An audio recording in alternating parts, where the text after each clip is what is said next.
निश्चित रूप से हस्तिनापुर को युवराज की आवश्यकता है। निश्चित रूप से युवराज की आवश्यकता है महाराज, किंतु चयन के लिए प्रतिस्पर्धा विकल्प नहीं। महामहिम का कथन सत्य है महाराज। इन 105 भाइयों को एक साथ मिलकर हस्तिनापुर की रक्षा करनी है। जो उत्तराधिकार के लिए एक दूसरे से लड़ बैठेंगे वो मिलकर किसी देश की रक्षा कैसे करेंगे? यह संभव है महाराज। ये रंगभूमि 105 भाइयों के कौशल का प्रदर्शन स्थल है, उत्तराधिकारियों के मध्य। इसे युद्ध क्षेत्र मत बनाएं। यदि रंगभूमि के इस आयोजन से युवराज के चयन का प्रयोजन सिद्ध होता है तो इसमें खोट क्या है आचार्य? खोट केवल इतना है गंधार नरेश कि कहीं भाइयों के बीच का खेल रक्त रंजित स्पर्धा में न बदल जाए। महामहिम भीष्म बिल्कुल ठीक कह रहे हैं। आचार्य, वो क्षत्रिय कैसा जो युद्ध से भयभीत हो जाए, और वो राजकुमार कैसा जो अपने राज्य की रक्षा के लिए घाव खाने से पीछे हट जाए? और क्या गुरु द्रोण को अपने शिष्यों पर इतना भी विश्वास नहीं कि वे तनिक पीड़ा सह सकेंगे? और क्या महामहिम भीष्म को अपने कुल के रक्त की परीक्षा लेना क्या इतना कठिन प्रतीत हो रहा है? क्यों?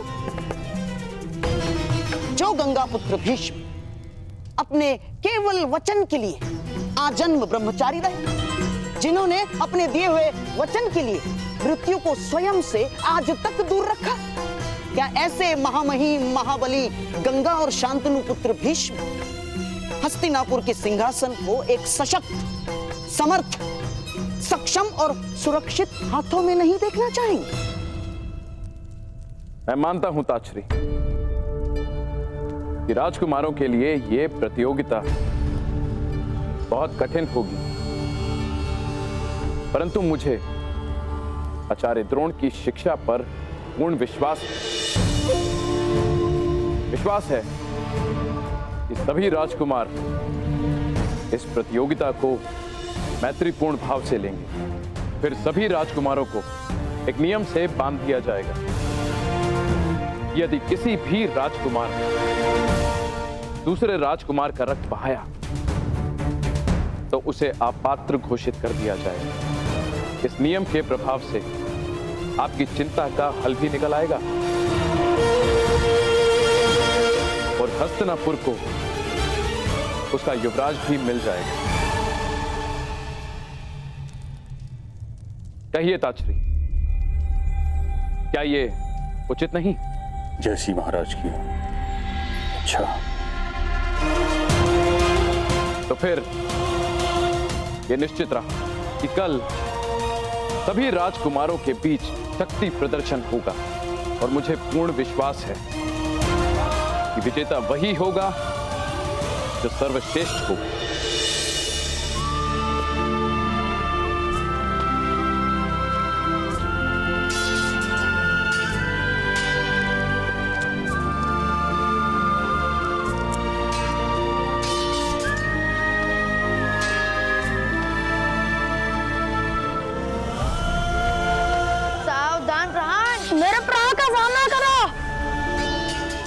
कल रंगभूमि में प्रदर्शन करोगे कौरव और पांडवों के साथ?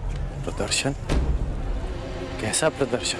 कल हस्तिनापुर के 105 राजकुमारों का शक्ति प्रदर्शन है। सुना है कुमार अर्जुन अपने धनुर्विद्या का कौशल भी दिखाएंगे।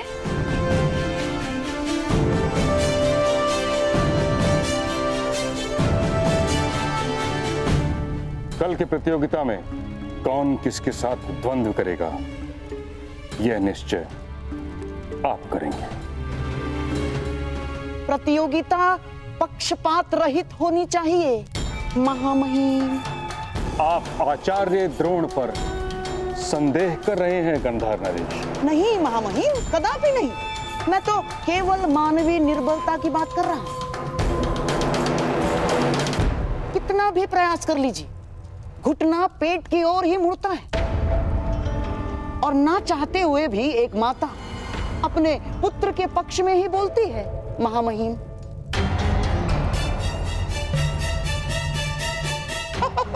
और महागुरु द्रोण का अर्जुन के प्रति प्रेम जगत विख्यात है। वो तो पहले ही घोषणा कर चुके हैं कि इस संसार का सर्वश्रेष्ठ योद्धा अर्जुन ही है। बस कीजिए गांधा नरेश शकुनी। आप द्रोण के न्याय भाव पर आक्षेप लगा रहे हैं जो उचित नहीं है। नहीं आचार्य, नहीं, मैं तो वो कह रहा हूं जो कल सारा हस्तिनापुर कहेगा। तो आप चाहते क्या हैं?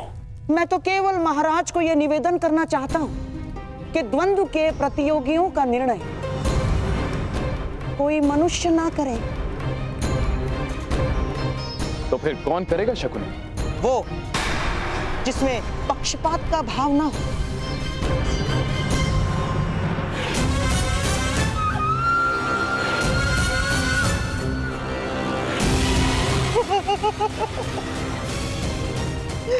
ये मेरे पास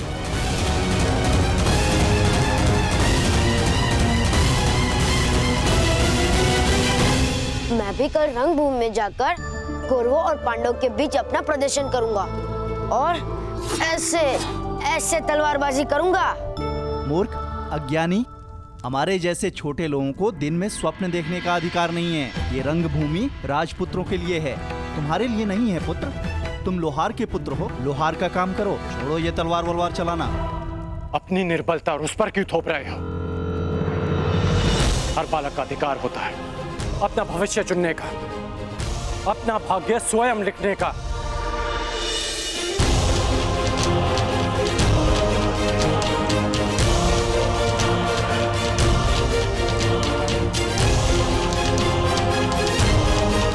छोटे मित्र,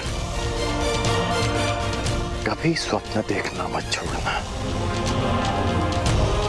और उसे पूरा करने का परिश्रम करना भी मत छोड़ना। कौन से देश से आए हो मित्र? मनुष्य का भाग्य उसके जन्म से ही निश्चित हो जाता है, यही नीति है। यदि यही नीति है तो इस नीति को बदल दूंगा मैं। हस्तिनापुर के मस्तक पर अपने बाणों की नोक से अपना भाग्य स्वयं लिखेगा ये राधे है।